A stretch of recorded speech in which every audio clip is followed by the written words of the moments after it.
শুধু টাকা রোজগারের ফিকি। দেশে থাইকা পারো, নইলে বিদেশ গিয়া পারো, কোনো না কোনোভাবে পয়সা রোজগার করো। টাকা রোজগার করলে মা বাপ খুশি, টাকা রোজগার না করলে মা অখুশি। খালাস। এরপরে ইমান আছে কিনা, ইসলাম আছে কিনা, নামাজ আছে কিনা, কোরআন আছে কিনা, আল্লাহ চিনি কিনা, হালাল হারাম কিনা, জায়েজ না জায়েজ না, এত কিছু আমার দরকার। ফুতের জিগায়ও না যে ফুত কামাই যে করতেছ কি হালাল কামাই করো না হারাম, না এত কিছুর দরকার কি।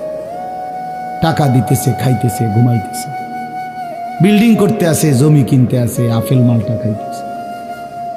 এক ছেলে আমারে নিজে বলছে, আমি সবার ব্যাপারে বলি না, এক ছেলে আমারে নিজে বলছে, হুজুর আমি একটা দেশের নাম বলছে, যেই দেশে আমার কর্মটা ছিল, চলে আসছে ওই দেশ থেকে।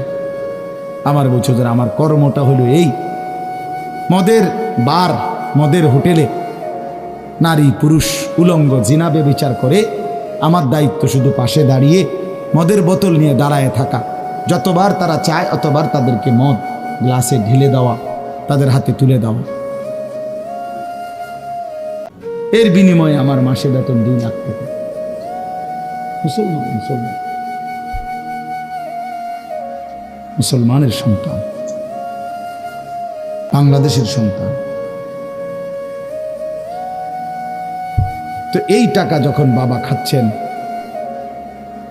বিল্ডিং করতেছে, কোনো টেনশন নাই। আমি আবারও বলছি, আমি সবার জন্য বলি না, ওই বলছে দেখে অট্টা কইছি, কথা বুঝছেন না? আমি তো নাম ঠিকানা বলি না। হে আত্মীয়তার আইয়ুহাল কাতি', আত্মীয়তার সম্পর্ক ছিন্নকারী ব্যক্তি, আসো। এই জন্য ভাইয়ের সাথে যুদ্ধ করছো, বোনের সম্পদ নষ্ট করছো, চাচারে সম্পত্তি দাও নাই, এই জন্য, এই দুনিয়ার জন্য নাও, এখন না, এখন যা লাগে নাও। এইভাবে প্রত্যেক নাফরমান পাপীকে, হে হারামখোর সুদ করে দিগা, এখানে টাকা যা লাগে নে, নে বাটপার, এখান থেকে টাকা নে, কি পরিমাণ টাকা দরকার ছিল নে।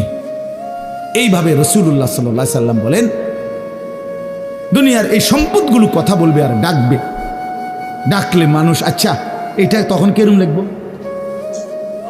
কথা বুঝেন নাই? এডিজন কথা বলবে, ডাকাডাকি করবে, মানুষ কি বলবে?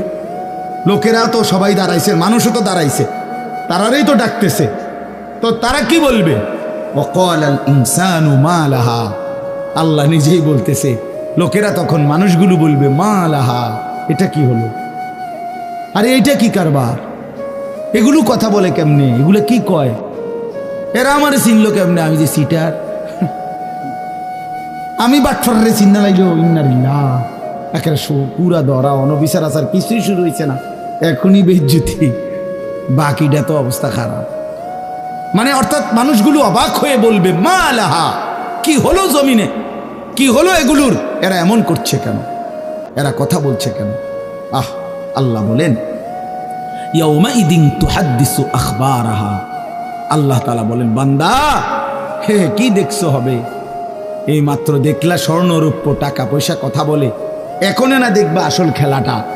ইয়াউমাইদিন তুহাদ্দিসু আখবারাহা, আল্লাহ বলেন এখন দেখবা সরাসরি এই হাসরের মাঠে তোমার সামনে, তোমার পায়ের নিচের জমিন, তোমার পুরা জিন্দেগির কথা, তোমার যত তথ্য, ভালো কিংবা মন্দ, নেক কিংবা গুনাহ, তোমার সমস্ত কিছু, রাতের কিংবা দিনের, একাকী কিংবা প্রকাশ্যের, গোপন কিংবা আড়ালের, আল্লাহর কসম জমিন সবটা এখন তোমার সামনে বলে দিবে। ইয়াউমাইদিন তুহাদ্দিসু আখবারাহা, রব্বুল আলামিন বলেন জমিন সবটা কথা বলে দিবে, ভালোটাও মন্দটাও, আলোটাও অন্ধকারেটাও, একাকীও অন্ধকারেও, প্রকাশ্যেও সবার মাঝেও, সব বলে দিবে। রাতের চুরি বলে দিবে, রাতের তাহাজ্জুদটাও বলে দিবে, মদের আড্ডার কথাও বলে দিবে, জুয়ার আড্ডার কথাও বলে দিবে। সারা রাত যুবক উলঙ্গ ছবি দেখেছ, আল্লাহর কসম সেটাও বলবে, যে যুবক মালিকের সেজদা দিয়েছে সেটাও বলবে, তাহাজ্জুদও শোনাবে, আবার সবার সাথে যে জামাতে নামাজ পড়েছে এটাও বলবে। সব কিছু বলে দিবে।